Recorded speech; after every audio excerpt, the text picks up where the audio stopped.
السلام علیکم ورحمۃ اللہ وبرکاتہ۔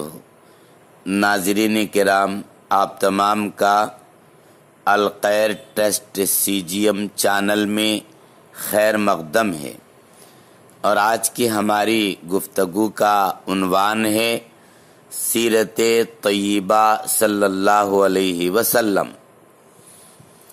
یہاں سے قسط وار رسول اللہ صلی اللہ علیہ وسلم کی سیرت طیبہ کو پیش کی جائے گی۔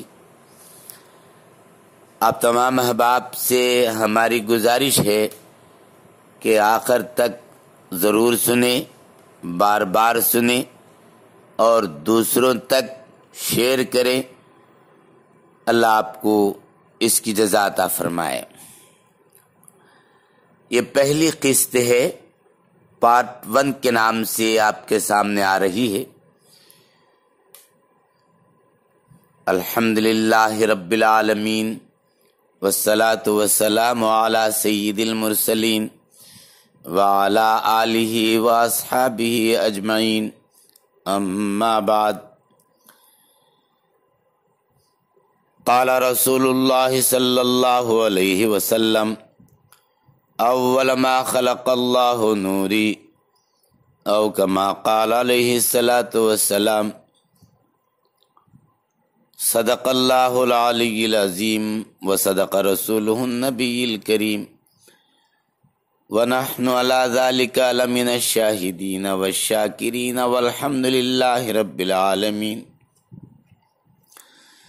عزیز سامعین کرام، حدیث پاک میں آیا ہے، فرمایا رسول اللہ صلی اللہ علیہ وسلم نے، اللہ تعالیٰ نے ساری مخلوق سے پہلے میرے نور کو پیدا کیا۔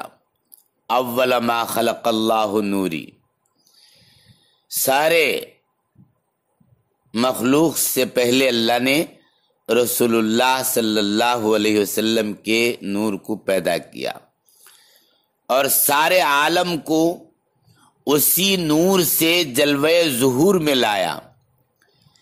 آسمان، زمین، ستارے، چاند، سورج اور سب انبیاء اور اولیاء اسی نور کا پرتو ہیں، عکس ہیں، اور حقیقت محمدی صلی اللہ علیہ وسلم سب کا منشا ہے۔ حدیث پاک میں آیا ہے، جیسا کہ فرمایا حضور صلی اللہ علیہ وسلم نے، کنت نبی و آدم بین الروح والجسد۔ فرمایا رسول اللہ صلی اللہ علیہ وسلم نے، میں اس وقت بھی نبی تھا جبکہ آدم روح اور جسم کے درمیان تھے۔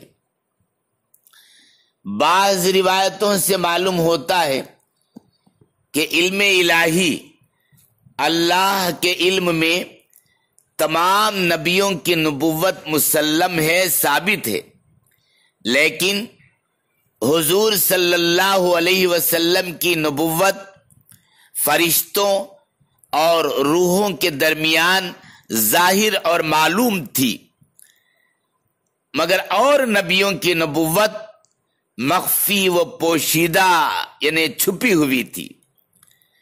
بلکہ بعض روایات سے معلوم ہوتا ہے کہ آپ صلی اللہ علیہ وسلم کی روح مبارک اس جہاں میں تمام نبیوں کی روحوں کی تربیت فرمانے والی اور ان پر علوم الہیہ پہنچانے والی تھی۔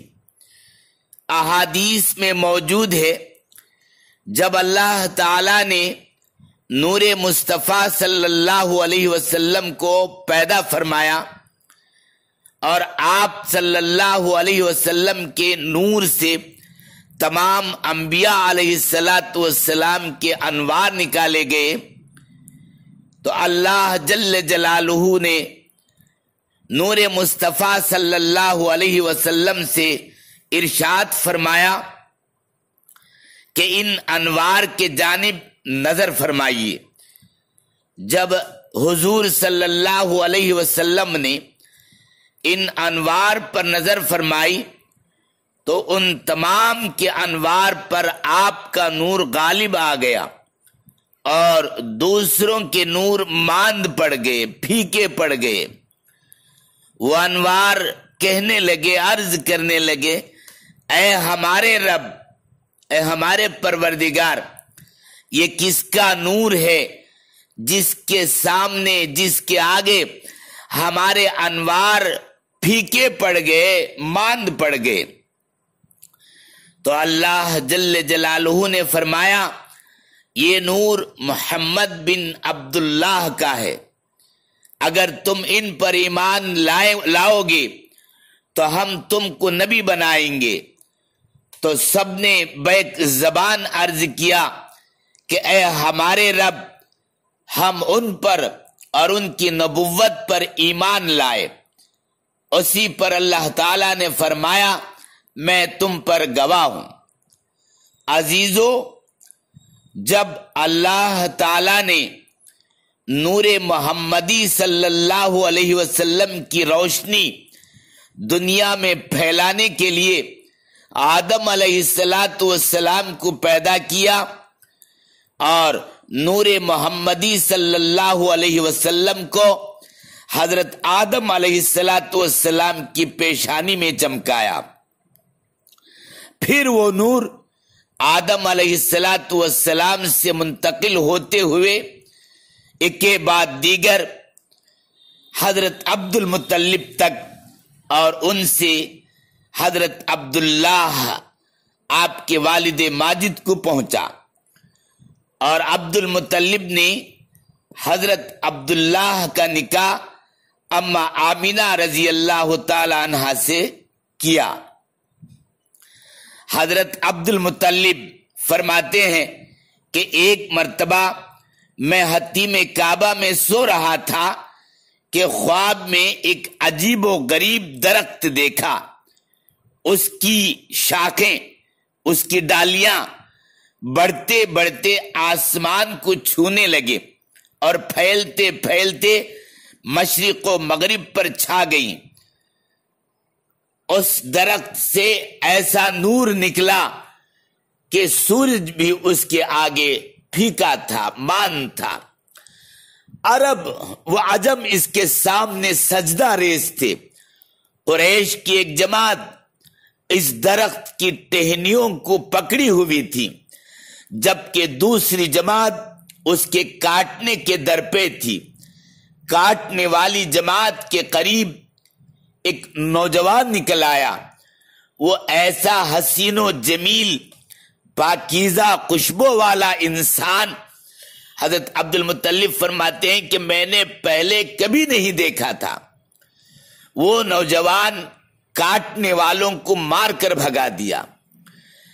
حضرت عبد المطلب فرماتے ہیں کہ میں نے درخت کے جانب ہاتھ بڑھایا کہ اس درخت سے پھل حاصل کر کے کھاؤں، مگر اس جوان نے روک دیا اور کہا کہ اس میں آپ کا کوئی حصہ نہیں، یہ تو صرف ان خوش نصیبوں کے لیے ہے جو اس سے لٹک رہے ہیں۔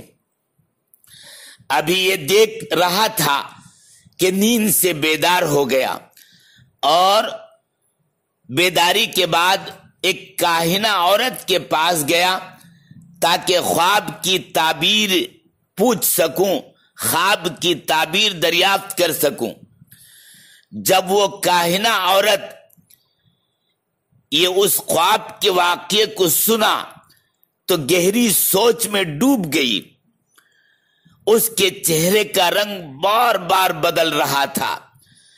اس نے، حضرت عبد المطلب فرماتے ہیں کہ میری طرف غور سے دیکھا اور کہا کہ اگر واقعی تم نے ایسا خواب دیکھا ہے تو تمہارے نسب سے ایک برگزیدہ ہستی پیدا ہوگی جس کی حکمرانی اور بول بالا مشرق و مغرب، شمال و جنوب ہر طرف پھیل جائے گا۔